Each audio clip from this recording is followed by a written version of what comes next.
Hi friends, இன்றைக்கி நான் வந்து முள்ளங்கி சட்னி பண்ண போகிறேன். இது இன்க்ரீடியன்ஸ் வந்து 2 பார்ட்டு. ஒன்று வந்து தேங்காய், முள்ளங்கி, வெங்காயம், கறிவேப்பிலை. இன்னொரு கிண்ணத்தில் கொத்தமல்லி, சீரகம், மிளகாய். இதுக்கு வந்து புளி ஆட் பண்ணணும். ஸோ அதுக்கு பதிலாக நான் வந்து ட்ரை மாங்காய் வாங்கி வச்சுருக்கேன். ஏன்னா புளி யூஸ் பண்ணக்கூடாதுங்கிறதுனால நான் ட்ரை மாங்காய் யூஸ் பண்ணிக்கிறேன். ஸோ இது வந்து உங்களுக்கு கடையிலையும் கிடைக்கும். இது புளி மாதிரி தான். ஒரு கடாய் எடுத்துங்க. அதுலேருந்து ஒரு 2-3 ஸ்பூன் எண்ணெய் ஊற்றிக்கிங்க. எண்ணெய் சூடாகட்டும்.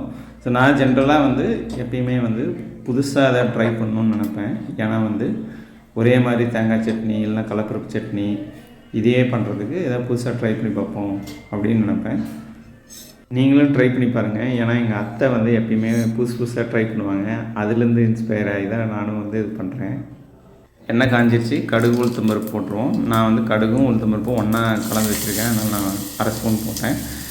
அதுக்கப்புறம் நீங்கள் வந்து வெங்காயம் போடுங்க. நான் ஆக்சுவலாக வெங்காயம் போடல இன்றைக்கி.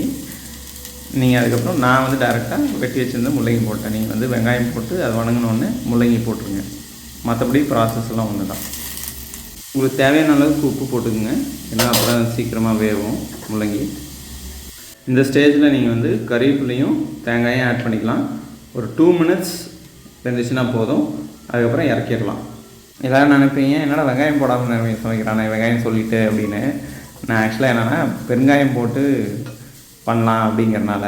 ஏன்னா பெருங்காயம் வந்து will give you a garlic and onion taste. அதனால் அதை ட்ரை பண்ணி பார்க்கலாம் அப்படிங்கிறனால தான் நான் வெங்காயம் போடல.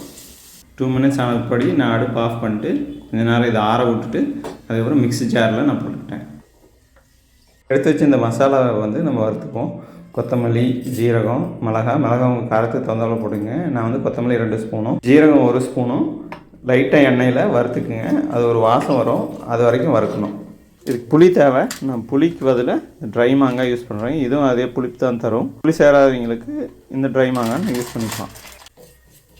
இப்போ வறுத்தாச்சு. ஸோ நம்ம ஏற்கனவே தேங்காய், முள்ளங்கி இதெல்லாம் வந்து மிக்ஸி ஜாரில் ஆட் பண்ணி வச்சுருந்துருப்போம். ஸோ அதுலேயே வந்து இந்த மசாலாவையும் நீங்கள் ஆட் பண்ணிடுங்க. இனிமேல் இதை அரைக்க வேண்டியதாங்க. நீங்கள் அரைச்சிட்டு இது ஆக்சுவலாக வந்து நீங்கள் வந்து தண்ணி ஊற்றாமல் அரைங்க. தேவையான அளவுக்கு தண்ணி ஊற்றுங்க.